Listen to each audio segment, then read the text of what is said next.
Hello friends, आज के session में हम लोग एक बार फिर से बिहार पुलिस कांस्टेबल का प्रीवियस ईयर सेट देखेंगे। 21/8/2024 को ये एग्ज़ाम कंडक्ट किया गया था।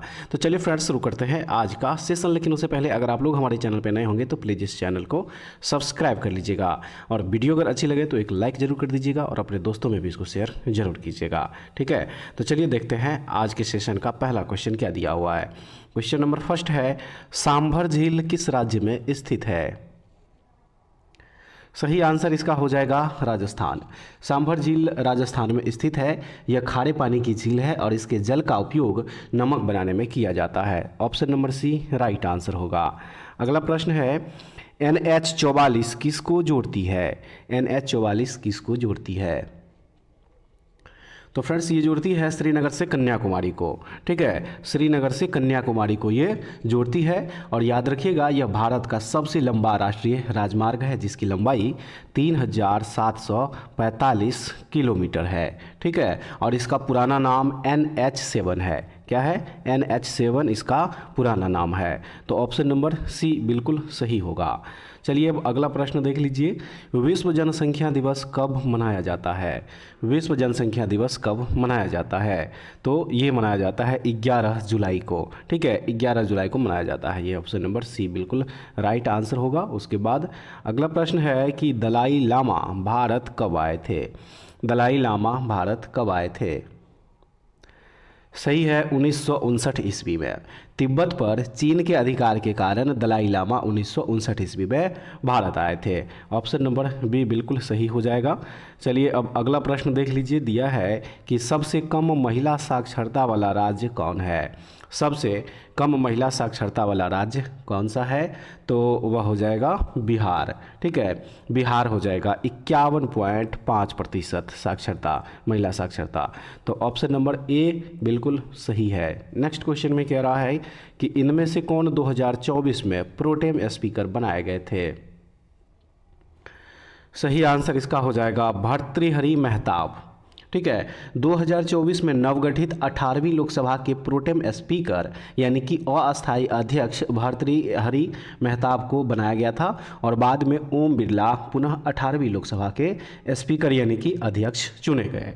ऑप्शन नंबर सी बिल्कुल राइट आंसर होगा। उसके बाद नेक्स्ट क्वेश्चन में कह रहा है कि सबसे ज़्यादा गरीब राज्य कौन है? सबसे ज़्यादा गरीब राज्य कौन है? तो सही आंसर इसका हो जाएगा बिहार। ठीक है, बिहार इस क्वेश्चन का राइट आंसर होगा। उसके बाद प्रश्न नंबर जो 8 है, देखिए इसमें कह रहा है कि निम्न में से कौन सा शरीर का अंग या ग्रंथि शरीर के तापमान के नियमन के लिए उत्तरदायी है?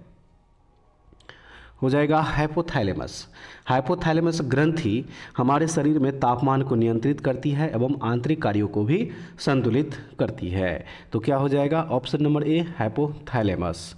नेक्स्ट क्वेश्चन है, इनमें से कौन कालिदास द्वारा लिखित रचना नहीं है? इनमें से कौन कालिदास द्वारा लिखित रचना नहीं है? तो इसमें जो गीता दिया हुआ है ये कालिदास द्वारा रचित रचना नहीं है। ऑप्शन नंबर डी बिल्कुल सही है। उसके बाद नेक्स्ट क्वेश्चन में कह रहा है कि प्रयाग प्रशस्ति किस भाषा में लिखा गया था?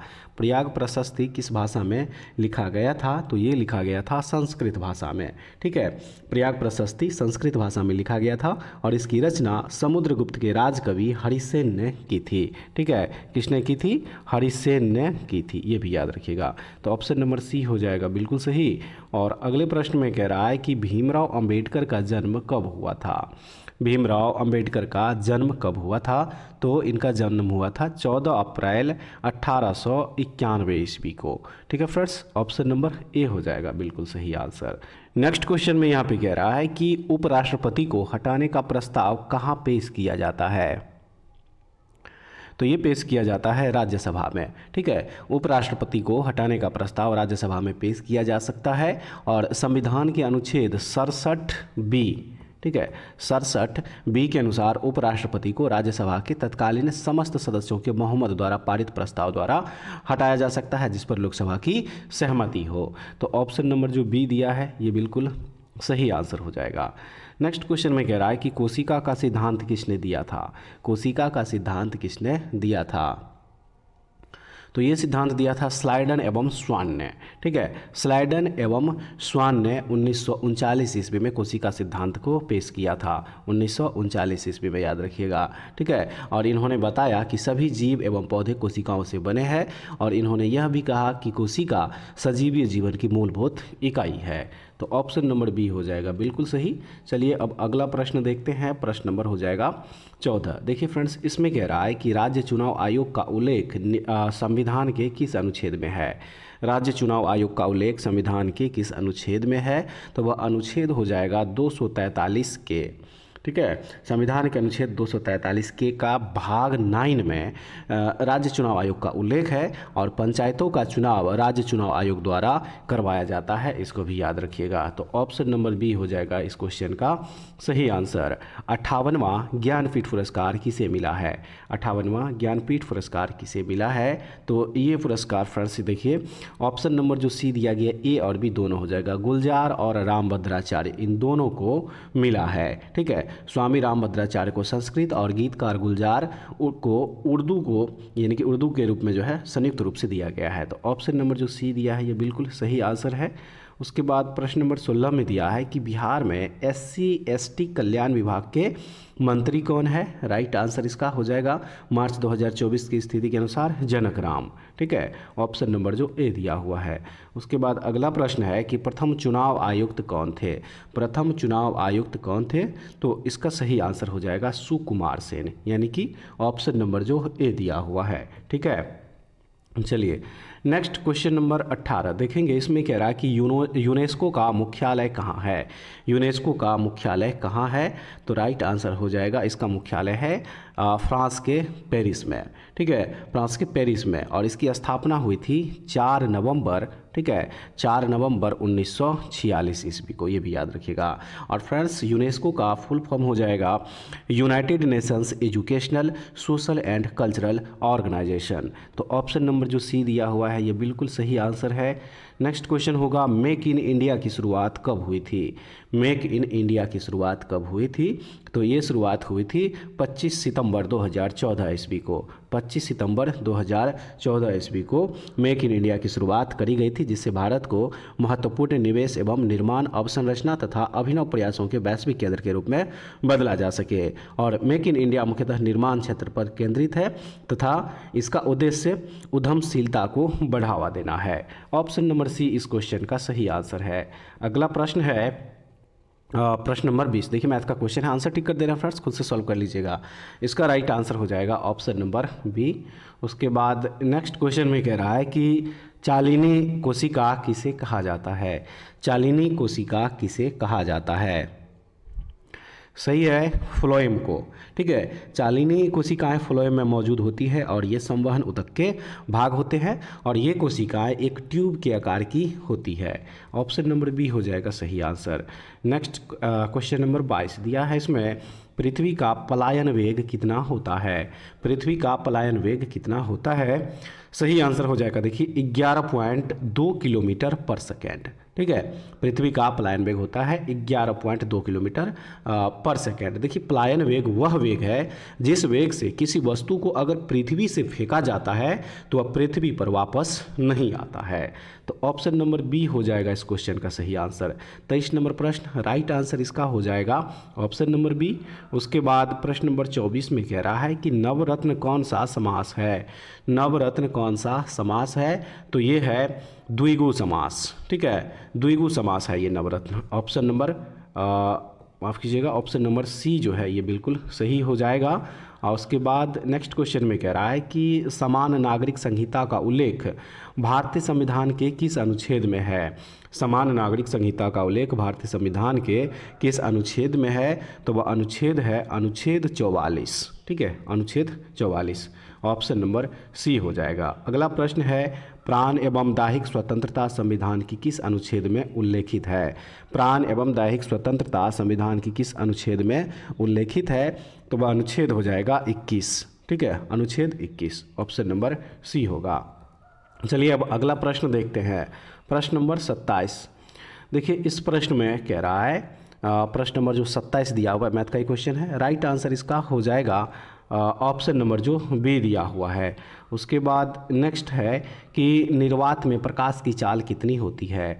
निर्वात में प्रकाश की चाल कितनी होती है, सही आंसर 3×10⁸ मीटर पर सेकेंड हो जाएगा निर्वात में प्रकाश की चाल।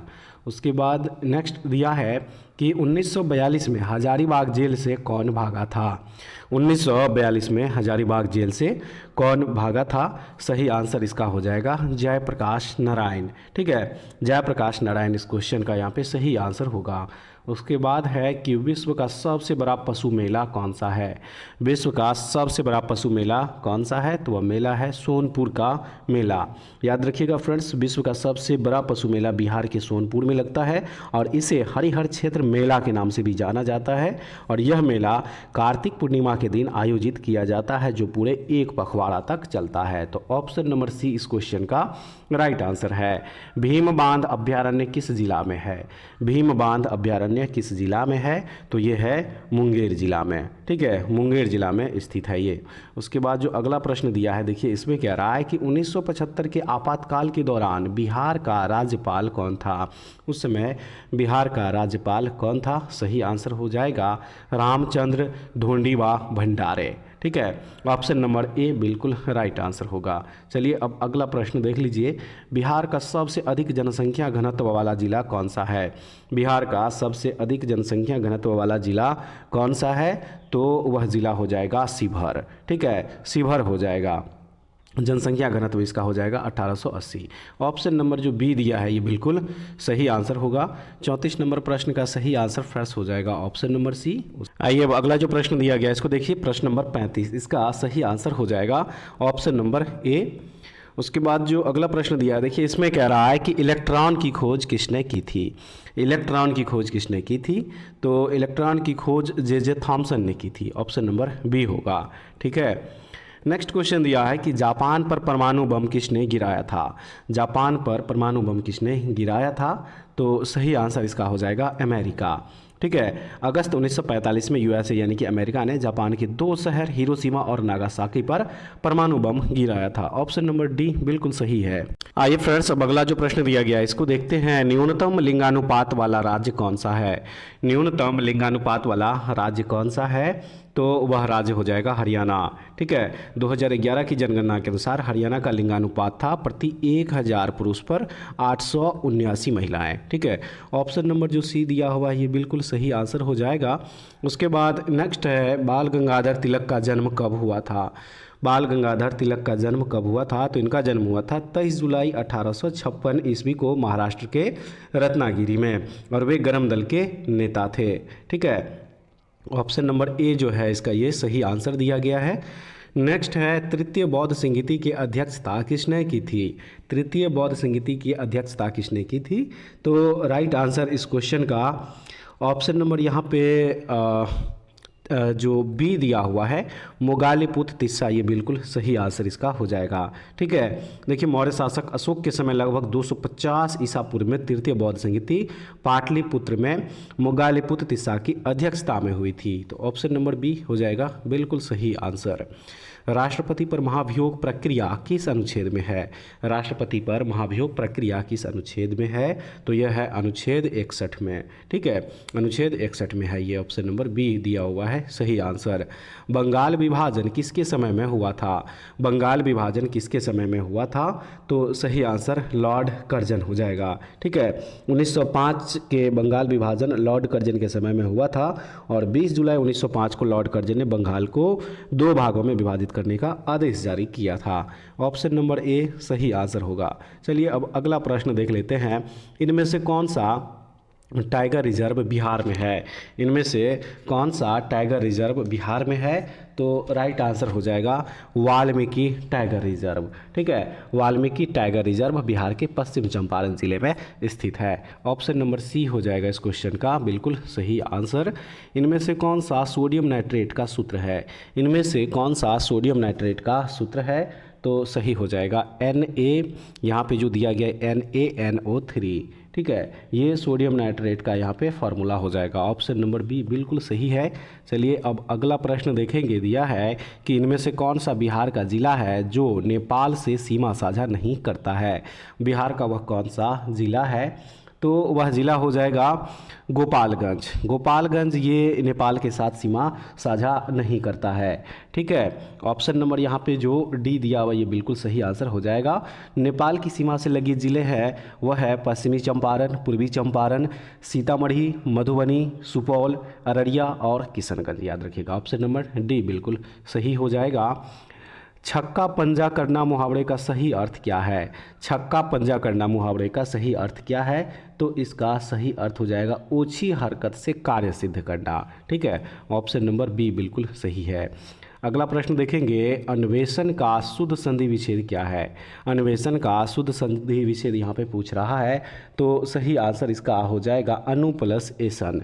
ठीक है, अनु प्लस एसन जो दिया गया है ऑप्शन नंबर डी में, ये बिल्कुल सही आंसर हो जाएगा। फाहियान किसके समय भारत आया था? फाहियान किसके समय भारत आया था? तो राइट आंसर इसका हो जाएगा, देखिए चंद्रगुप्त द्वितीय के समय ये भारत आए थे। ठीक है, चंद्रगुप्त द्वितीय के समय ये एक चीनी यात्री थे। तो ऑप्शन नंबर सी हो जाएगा बिल्कुल सही। अगले प्रश्न में कह रहा है कि जी का मान कितना होता है? जी का मान कितना होता है?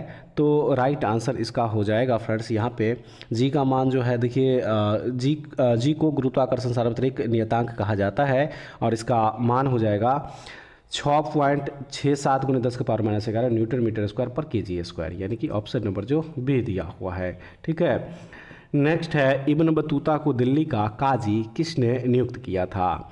किसने नियुक्त किया था? तो राइट आंसर है मोहम्मद बिन तुगलक। ठीक है, इन्हीं के द्वारा इब्न बतूता को दिल्ली का काजी नियुक्त किया गया था। ऑप्शन नंबर सी बिल्कुल सही हो जाएगा। ठीक है, चलिए अब अगला प्रश्न देख लीजिए। प्रश्न नंबर यहाँ पे हो जाएगा 51। ठीक है, दिया है इस प्रश्न में कि भरपेट में समास बताइए। भरपेट में कौन सा समास है? तो इसमें अव्ययी भाव समास है, यानी कि ऑप्शन नंबर जो ए दिया हुआ है। ठीक है, मांसपेशियों को अस्थियों से जोड़ने वाला ऊतक क्या कहलाता है? मांसपेशियों को अस्थियों से जोड़ने वाला ऊतक क्या कहलाता है? तो वह कहलाता है टेंडन।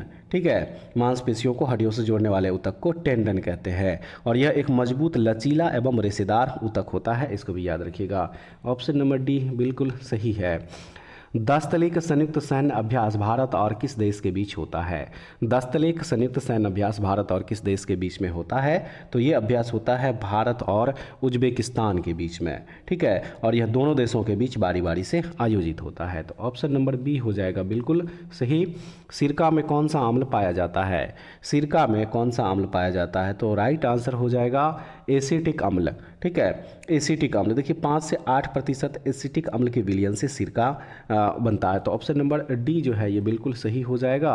और नेक्स्ट है, सुबेरिन पौधे के किस भाग में पाया जाता है? सुबेरिन पौधे के किस भाग में पाया जाता है? तो ये पाया जाता है पेरिडर्म या पैरों की छाल में। ठीक है, ऑप्शन नंबर डी बिल्कुल सही है। चलिए अब अगला प्रश्न देखते हैं। ऊष्मागतिकी का प्रथम नियम जिसे संरक्षण नियम के ऊपर आधारित है वह है, तो वह ऊर्जा संरक्षण का नियम हो जाएगा। ठीक है, ऊर्जा संरक्षण का नियम हो जाएगा। ऑप्शन नंबर जो ए दिया है ये बिल्कुल सही है। उसके बाद क्वेश्चन नंबर 57 में दिया है कि when we got home last evening we found that the guest blank दिया हुआ है। तो देखिए यहाँ पे ऑप्शन नंबर जो हैड अराइव्ड यहाँ पे जो दिया गया है ऑप्शन नंबर डी, ये हो जाएगा सही आंसर। ठीक है, नेक्स्ट क्वेश्चन में दिया है in the following question out of the 4 alternatives choose the one which best expresses the meaning of the given word anticipate. Anticipate तो इसके लिए हो जाएगा यहाँ पे 4C जो दिया गया है ये हो जाएगा। ठीक है, 4C ऑप्शन नंबर ए बिल्कुल सही है। नेक्स्ट क्वेश्चन दिया है, इसमें कह रहा है कि when I finish right blank दिया हुआ है this letter I will come and help you. तो यहाँ पे फ्रेंड्स हो जाएगा राइटिंग का यूज, ऑप्शन नंबर सी हो जाएगा। ठीक है, नेक्स्ट क्वेश्चन है I love to listen to my fellow passenger a hardly old soldier I judged from his attitude and attire. The word attire in the above sentence means, तो इसके लिए हो जाएगा आउटफिट। ठीक है, क्या हो जाएगा? आउटफिट हो जाएगा। नेक्स्ट क्वेश्चन में दिया है कि भारत का सबसे बड़ा पुल धौला सदिया किस नदी पर है? भारत का सबसे बड़ा पुल धौला सदिया किस नदी पर है? तो ये है लोहित नदी पर। ठीक है, कहाँ पे है, लोहित नदी पर है। ठीक है फ्रेंड्स, और याद रखिएगा इसे भूपेन हजारिका पुल के नाम से भी जाना जाता है, जिसकी लंबाई 9.15 किलोमीटर है। ठीक है, और यह असम और अरुणाचल प्रदेश को जोड़ता है। ऑप्शन नंबर सी बिल्कुल सही हो जाएगा। नेक्स्ट क्वेश्चन नंबर जो 62 दिया है, इस पे कह रहा है कि मुद्रास्फीति में क्या होता है। मुद्रास्फीति में क्या होता है, तो सही आंसर है मुद्रा का मूल्य घटता है तथा सामान की कीमत बढ़ती है। ठीक है, सामान की कीमत क्या होती है, मुद्रा की मूल्य घटता है जबकि सामान की कीमत बढ़ती है। तो ऑप्शन नंबर जो ए दिया है ये बिल्कुल सही आंसर है। चलिए अब अगला जो प्रश्न दिया है इसको देख लीजिए, प्रश्न नंबर 63। इसमें कह रहा है कि अगस्त 1942 में राजेंद्र प्रसाद किस जेल में रखे गए थे। किस जेल में रखे गए थे, तो इनको रखा गया था बांकीपुर जेल में। ठीक है, माफ़ कीजिएगा 9 अगस्त 1942 को राजेंद्र प्रसाद को गिरफ्तार करके बांकीपुर जेल में रखा गया था। ऑप्शन नंबर डी बिल्कुल सही आंसर है। अगले प्रश्न में कह रहा है कि अनुच्छेद 51 किससे संबंधित है। अनुच्छेद 51 किससे संबंधित है, तो ये संबंधित है नीति निर्देशक सिद्धांत से। ठीक है, नीति निर्देशक सिद्धांत से ये संबंधित है। ऑप्शन नंबर बी होगा। ठीक है, अगला प्रश्न है कि कोसी नदी की कुल लंबाई कितनी है। कोसी नदी की कुल लंबाई कितनी है, तो फ्रेंड्स कोसी नदी की जो कुल लंबाई है वह है 730 किलोमीटर। ऑप्शन नंबर सी हो जाएगा। ठीक है, which of the following word is correctly spelled, वह कौन सा वर्ड है जो करेक्ट है, तो राइट आंसर इसका हो जाएगा यहाँ पे चिकैनरी जो दिया गया है। ठीक है, CHICANERY। ठीक है, यहाँ पे जो दिया हुआ है इसका अर्थ होता है वाक्छल या झूठ बोलकर लोगों को ठगना। ऑप्शन नंबर जो बी दिया हुआ ये बिल्कुल सही हो जाएगा। विष्णुपद मंदिर बिहार के किस ज़िले में है। विष्णुपद मंदिर बिहार के किस ज़िले में है, तो ये बिहार के गया ज़िले में है। ठीक है, और इसका निर्माण इंदौर की रानी अहिल्याबाई ने करवाया था, इसको भी आप लोग याद रखिएगा। ऑप्शन नंबर बी है बिल्कुल सही। विक्रमशिला और नालंदा विश्वविद्यालय किस राज्य में स्थित है। किस राज्य में स्थित है, तो ये स्थित है बिहार। ऑप्शन नंबर सी दिया हुआ ये बिल्कुल सही हो जाएगा। ठीक है, नालंदा बौद्ध विश्वविद्यालय की स्थापना कुमार गुप्त ने की थी, जबकि विक्रमशिला विश्वविद्यालय की स्थापना पाल शासक धर्मपाल ने की थी, इसको भी याद रखिएगा। ठीक है, अगला प्रश्न जो दिया है देखिए, इसमें कह रहा है कि भारत के प्रथम गृह मंत्री कौन थे। भारत के प्रथम गृह मंत्री कौन थे, राइट आंसर सरदार वल्लभ भाई पटेल। ऑप्शन नंबर सी हो जाएगा। ठीक है, नेक्स्ट क्वेश्चन है प्रति व्यक्ति आय का प्रतिपादन किसने किया था। प्रति व्यक्ति आय का प्रतिपादन किसने किया था, तो ये किया था दादा भाई नौरोजी ने। ठीक है, दादा भाई नौरोजी। ऑप्शन नंबर बी हो जाएगा। नेक्स्ट है डेयरी, मत्स्य पालन और कृषि किस क्षेत्र के अंतर्गत आते हैं। डेयरी, मत्स्य पालन और कृषि किस क्षेत्र के अंतर्गत आते हैं, तो ये सब आते हैं प्राथमिक क्षेत्र के अंतर्गत। ऑप्शन नंबर सी हो जाएगा। ठीक है, अर्थशास्त्र के लेखक कौन है। अर्थशास्त्र के लेखक कौन है, तो इसके लेखक है कौटिल्य। ठीक है, कौटिल्य। ऑप्शन नंबर बी हो जाएगा। अगला प्रश्न देख लीजिए, दिया है विश्व जल संरक्षण दिवस कब मनाया जाता है। विश्व जल संरक्षण दिवस कब मनाया जाता है, तो ये मनाया जाता है 22 मार्च को। Option number B is the right answer. Atal Setu किस राज्य में स्थित है। अटल सेतु किस राज्य में स्थित है, तो फ्रेंड्स ये स्थित है महाराष्ट्र राज्य में। ठीक है, महाराष्ट्र राज्य में ये स्थित है। ऑप्शन नंबर सी बिल्कुल सही हो जाएगा। अगला जो प्रश्न है देखिए, कह रहा है कि वायु का निरपेक्ष अपवर्तनांक कितना होता है। वायु का निरपेक्ष अपवर्तनांक कितना होता है, सही आंसर इसका हो जाएगा 1.0003, यानी कि ऑप्शन नंबर जो बी दिया हुआ है। ठीक है, ताजमहल का निर्माण किसने करवाया था। ताजमहल का निर्माण किसने करवाया था, तो सही है शाहजहां के द्वारा जो है इसका निर्माण करवाया गया था। ऑप्शन नंबर सी बिल्कुल सही होगा। वर्षा की बूंदें गोलाकार किस कारण से होती है। वर्षा की बूंदें गोलाकार किस कारण से होती है, सही आंसर हो जाएगा पृष्ठ तनाव के वजह से। Option number A. ठीक है, चलिए अब अगला जो प्रश्न दिया गया है इसको देख लीजिए। प्रश्न नंबर यहाँ पे प्रश्न नंबर फ्रेंड्स हो जाएगा 78। ठीक है, प्रश्न नंबर यहाँ पे हो जाएगा 78 और इस प्रश्न में कह रहा है कि बिहार सूचना आयोग की स्थापना कब हुई थी। बिहार सूचना आयोग की स्थापना कब हुई थी, तो इसकी स्थापना हुई थी 2006 ईस्वी में। और याद रखिएगा यह एक वैधानिक आयोग है। बिहार सूचना आयोग में राज्य मुख्य सूचना आयुक्त और 3 सूचना आयुक्त के पद सृजित है। तो ऑप्शन नंबर जो बी दिया है ये बिल्कुल सही आंसर होगा। मानव में क्रोमोजोम की संख्या कितनी होती है। मानव में क्रोमोजोम की संख्या कितनी होती है, तो सही आंसर इसका हो जाएगा 23 जोड़े जो दिया हुआ है, ठीक है।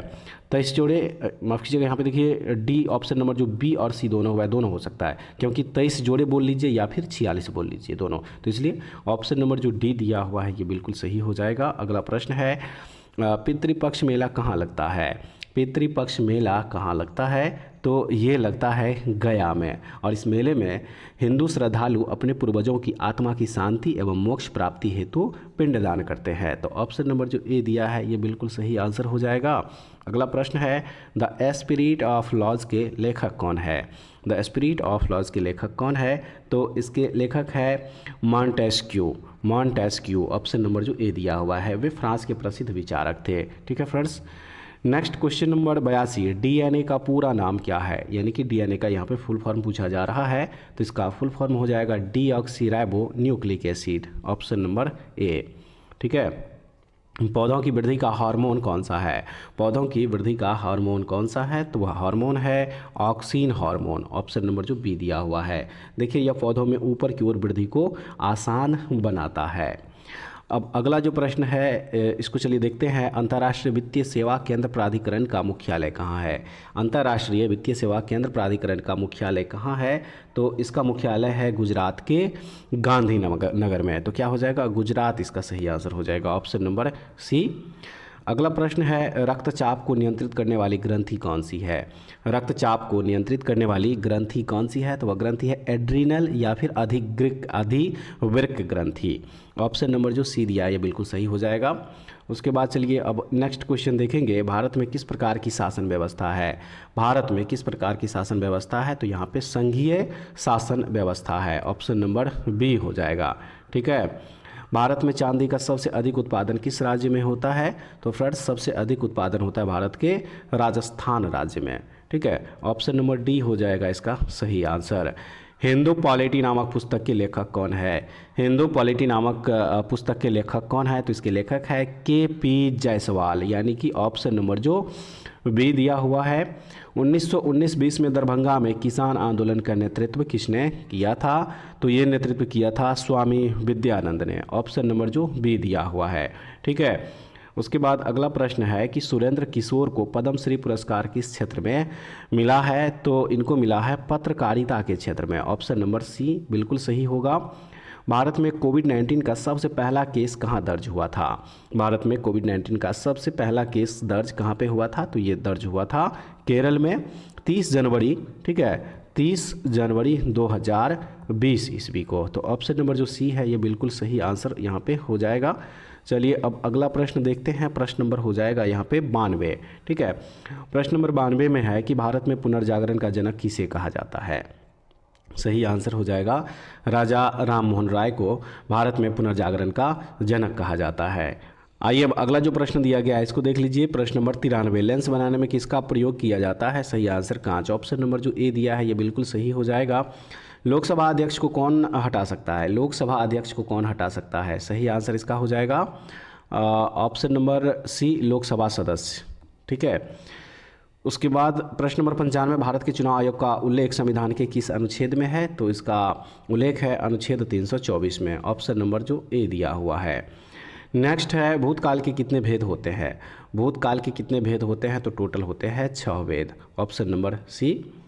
प्रश्न नंबर 97 में है राष्ट्रपति द्वारा संविधान के किस अनुच्छेद के अंतर्गत अध्यादेश जारी किया जाता है? किस अनुच्छेद के अंतर्गत? तो वह अनुच्छेद है अनुच्छेद 123, ऑप्शन नंबर जो ए दिया हुआ है। जब संसद सत्र में नहीं होती है तब राष्ट्रपति आवश्यकता पड़ने पर अध्यादेश जारी करता है, फ्रेंड्स इसको भी याद रखिएगा। नेक्स्ट है 23 जनवरी 1897 को किनका जन्म हुआ था? 23 जनवरी 1897 को किनका जन्म हुआ था? सही है, सुभाष चंद्र बोस का जन्म हुआ था कटक ओडिशा में, ऑप्शन नंबर डी। नेक्स्ट है पौधों में गैसों का आदान प्रदान किसके द्वारा होता है? तो फ्रेंड्स राइट आंसर इसका हो जाएगा रंध्र, जिसको कि स्टोमेटा भी कहा जाता है, ऑप्शन नंबर सी दिया हुआ है। और लास्ट क्वेश्चन है श्रीनगर किस नदी के किनारे पर स्थित है? श्रीनगर किस नदी के किनारे पर स्थित है? तो ये झेलम नदी के किनारे पर स्थित है, ऑप्शन नंबर जो सी दिया हुआ है। तो फ्रेंड्स उम्मीद करते हैं आज का सेशन भी आप लोगों के लिए काफ़ी यूजफुल होगा। जरूर देखिएगा इस सेशन को और उसके बाद कमेंट्स में बताइएगा कि आप लोग इसमें से टोटल कितना क्वेश्चन सही कर पाए हैं। ऐसे वीडियो के लिए हमारे चैनल से जुड़े रहिए। अगले वीडियो में दोबारा फिर से मिलते हैं, तब तक के लिए जय हिंद।